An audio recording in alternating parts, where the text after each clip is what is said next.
দেশত্ববোধে তারা বলিয়ান হবে, দেশপ্রেমে তারা বলিয়ান হবে। আজকে এই ঢাকা মনে রাখতে হবে, এই ঢাকা আমাদের প্রাণের ঢাকা। এই প্রাণের ঢাকাকে যদি আমরা সবার কাছে গ্রহণযোগ্য করতে চাই, তাহলে আমরা সবাই বদলাতে হবে। আমরা নিজেরা যদি বদলাই, তাহলে ঢাকা শহর বদলাবে। আমরা চাই না পৃথিবীর সব দিকে সব শহরের মধ্যে ঢাকা শহর সবচেয়ে খারাপ স্থানে থাক। আমরা চাই ভালো স্থানে, নিট অ্যান্ড ক্লিন স্থানে 1 নম্বরে ঢাকা ইনশাল্লাহ পড়বে, আমরা বিশ্বাস করি। আমাদের নেতা তারেক রহমান আজকে যে কর্মসূচি দিয়েছেন, আমরা বিশ্বাস করি এবং এই ঢাকা মহানগরের মানুষ যদি আমাকে আগামী দিনে মেয়র সমর্থন করে, তাহলে অবশ্যই 2 বছরের মাথায় এই ঢাকা শহরকে ইনশাল্লাহ আমরা পরিবর্তন করে দিতে সক্ষম হব ইনশাল্লাহ।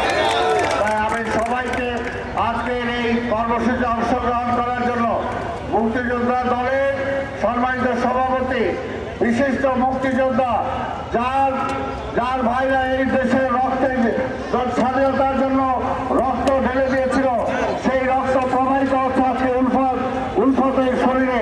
তাই উলফতের নেতৃত্বে এই মুক্তিযোদ্ধা দল আরো এগিয়ে যাবে এবং দেশের প্রয়োজনে যে কোনো কিছু ত্যাগে তারা প্রস্তুত থাকবে, একে আমরা বিশ্বাস করি। তাই আমি আর বক্তব্য দীর্ঘায়িত না করে আমি আজকে যে এই কর্মসূচি চলমান থাকবে। উলফতের নেতৃত্বে মুক্তিযোদ্ধা দল সামনে আরো যে কোনো কর্মসূচি গ্রহণ করবে, ইনশাল্লাহ একজন মুক্তিযোদ্ধা হিসাবে, এই প্রশাসক হিসাবে আমি তার পাশে সবসময় থাকবো ইনশাল্লাহ। আমি চাই এই কর্মসূচি সফল হোক, ঢাকা শহর আমরা ক্লিন সিটি, গ্রিন সিটি করতে পারি।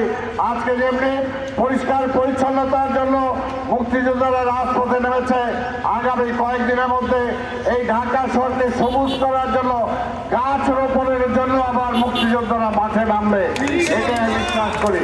তাই আজকে আমি আবার ধন্যবাদ জানাই।